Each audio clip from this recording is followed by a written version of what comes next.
suis Philippe Rijmakers, le coordinateur d'environnement de l'installation Biogaz Upgrade Energy.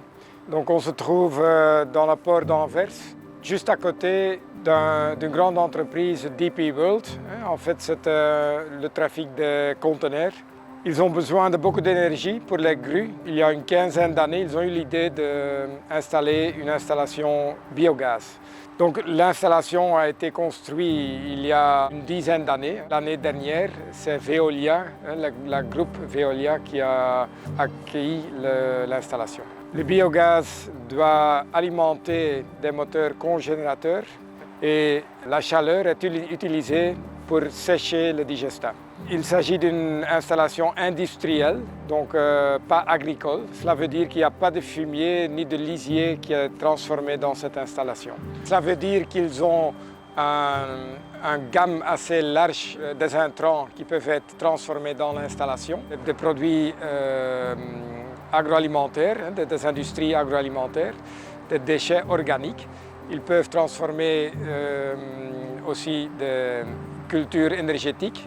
La capacité d'installation est 90 000 tonnes par an. Les stocks d'intrants sont des stocks liquides qui sont dans des grands silos à l'entrée de l'installation qui font 500 mètres cubes ou plus. Ou bien ce sont des intrants solides, des produits solides, des déchets solides qui sont stockés à l'intérieur.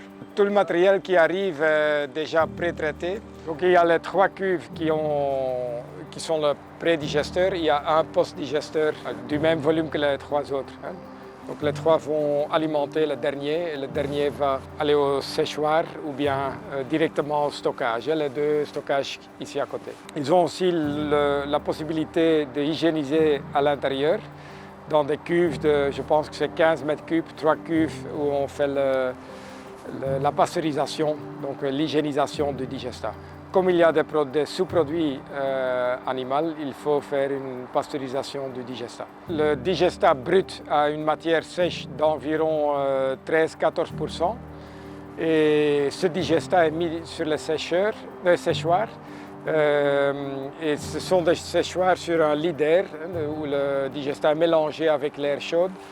Et le résultat, c'est un digestat séché de à peu près 90% de matière sèche. Au niveau du moteur, le biogaz est mis sous une pression de 100 millibars à peu près pour injecter dans les moteurs cogénérateurs. Il y a 2 moteurs cogénérateurs, à peu près de 1500 kW chacun, donc en total 3 MW installés. Donc cela veut dire qu'on est autour de 24-25 000 MWh par an de production d'électricité. Et à peu près la même puissance thermique pour sécher le digestat.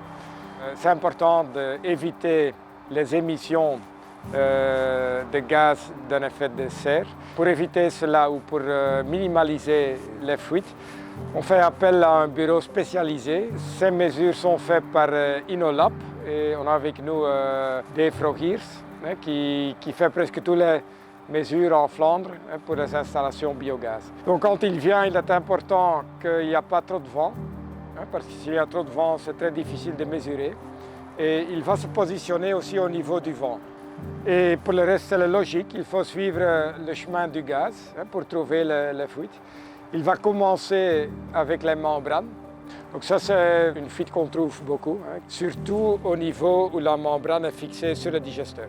Après, il y a les conduites de gaz qui vont aller vers les moteurs et vers le torchère. Il y a normalement, le gaz doit arriver jusqu'au torchère. Dès qu'il y a un problème avec le digesteur, que le gaz peut être brûlé dans le torchère au lieu de l'évacuer dans l'air libre. Comme on avait dit, c'est un gaz nocif et on doit éviter de le mettre dans l'air libre. Donc ce sera brûlé avant de l'évacuer. Ensuite, il y a une ligne qui va vers le moteur. Entre le digesteur et le moteur, il y a un compresseur. Et là aussi, on trouve souvent des fuites au niveau du compresseur. Une autre source importante des fuites avec les digesteurs qui sont un peu plus vieux et en béton, ce sont les petites fissures qui se trouvent dans le béton, vraiment micro-fissures, mais le gaz peut échapper par ces micro-fissures.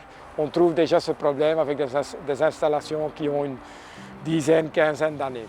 Donc pour conclure, je dirais que c'est important de faire l'analyse des fuites, l'analyse des méthane, pour différentes raisons. Donc on a déjà expliqué que c'est important pour l'environnement, ça c'est la raison principale, parce que c'est un gaz qui a un grand effet sur l'effet de serre.